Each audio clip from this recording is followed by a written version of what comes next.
Hello guys, ఇక ఎట్టకేలగా mass జాతర movie trailer release చేయడం జరిగింది. ఇక ట్రైలర్ ఎలా ఉందో తెలుసుకునే ముందు, అదేవిధంగా రివ్యూ ఎలా ఉందో తెలుసుకునే ముందు కింద లైక్ బటన్ వేసుకుని ఛానల్ సబ్స్క్రైబ్ చేసుకుని వీడియోలో కింద రేపు director Bhanu, hero Ravi Teja, heroine Sreeleela.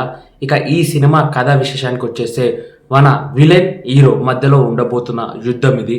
ఇక మన విలన్ ఇదైతే ఎక్స్పెక్టెడ్ ఆర్ అన్ఎక్స్పెక్టెడ్ నాకు తెలియదు సినిమాలో ఏముంటుందో. బట్ నేనేం ఎక్స్పెక్ట్ చేస్తున్నా అంటే మన విలన్ గంజాయి సప్లై ఉంటాడు, మన హీరో రైల్వే స్టేషన్ ఎస్ఐగా ఉంటాడు. అయితే మన విలన్ రైల్వే స్టేషన్ నుంచి గంజాయి సప్లై చేద్దామనే ప్లాన్ వేసుకున్నాడు. ఆ గంజాయి పట్టుకున్నానికి మన హీరో అదే విధంగా మన విలన్ మధ్యలో ఉంటున్న యుద్ధంగా అనిపిస్తుంది నాకైతే. ట్రైలర్ టైటిల్ తగ్గట్టు ట్రైలర్ ఉందా, మాస్ జాతర లాగానే ఉందా? నాకైతే ఒక జాతర లాగా లేదు.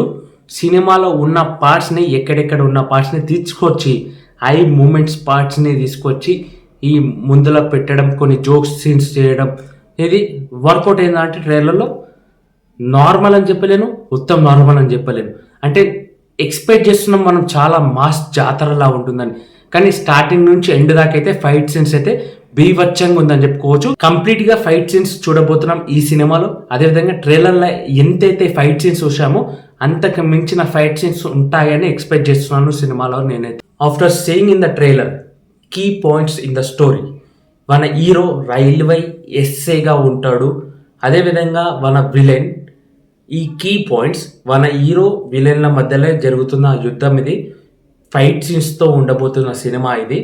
అదేవిధంగా ట్రైలర్ గిట కంప్లీట్ స్టార్టింగ్ నుంచి ఎండ్ దాకా ఫైట్ సీన్స్ చూసాం, మధ్యలో కొంచెం రొమాంటిక్ అండ్ లవ్ సీన్స్ చూసినాం అని చెప్పుకోవచ్చు. అది వర్కౌట్ కావాలి.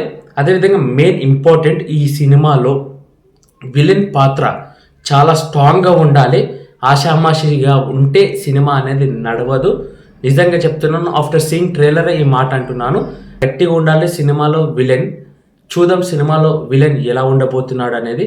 హీరో ఎంతైతే స్ట్రాంగ్ అనిపించిండో ట్రైలర్లో, దానికి మించిన స్ట్రాంగ్ ఉండాలి ట్రైలర్లో మన విలన్. బట్ ట్రైలర్లో నాకైతే అంత కనిపించలేదు. ఓవరాల్గా ట్రైలర్ ఎలా అనిపించిందంటే, సినిమాని అయితే థియేటర్లో పక్కా ఎక్స్పీరియన్స్ చెయ్యాలి అనిపించేలాగానే ఉంది. ఈ సినిమా ఎన్నోసార్లు వాయిదా పడుకుంటూ వస్తుంది. ఎట్టకేలగా అక్టోబర్ 31కి రిలీజ్ కాబోతుంది. అంగరంగ వైభవంగా థియేటర్లో మనందరం చూడొచ్చు. అదేవిధంగా ట్రైలర్ కోసం పొద్దుగాల నుంచి ఎక్స్పెక్ట్ చేస్తూ వెయిట్ చేస్తున్నాను. ఒక టైం చెప్పారు, ఒక టైంకి రిలీజ్ కాలే. ఇంకో టైం చెప్పారు, ఇంకో టైంకి రిలీజ్ కాలే. ఒక రోజు రిలీజ్ చేస్తున్నారు, ఇంకో రోజు రిలీజ్ చేయడం జరిగింది. ఆ రోజు కరెక్ట్ టైంకి రిలీజ్ చేశారా? లేదు. ఒక 20 to 30 minutes తర్వాత, లేకపోతే 1 hour తర్వాత రిలీజ్ చేయడం జరిగింది. ట్రైలర్ గిట్ట చాలా లేట్గా రిలీజ్ చేయడం జరిగింది. ఓవరాల్గా అయితే ట్రైలర్ రిలీజ్ చేయడం జరిగింది. ట్రైలర్ అయితే నాకైతే పర్సనల్గా అన్ని విధాలుగా ట్రైలర్ అనేది ఓకేగా అనిపించింది అంతే. నేనైతే సినిమాలో చాలా ఎక్స్పెక్ట్ చేస్తున్నాను. ఎందుకంటే మాస్ మహారాజా రవితేజ గారి సినిమా అంటేనే ఎక్స్పెక్టేషన్స్తో కూడి ఉంటుంది నా ఎక్స్పెక్టేషన్స్.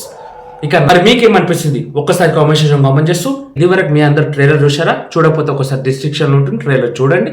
అదేవిధంగా మరి మీకేమనిపిస్తుంది ఆఫ్టర్ సీయింగ్ ద ట్రైలర్? ఒకసారి కామెంట్ సెక్షన్ కామెంట్ చేయండి. మరి నా మాటలు మీ అందరికీ ఎలా అనిపించాయి ఒక్కసారి కామెంట్ సెక్షన్ కామెంట్ చేస్తూ, ఇక మన ఛానల్ సబ్స్క్రైబ్ చేసుకొని లైక్ చేసుకోండి, మరిన్ని అప్డేట్స్ చేసుకోండి. జై హింద్.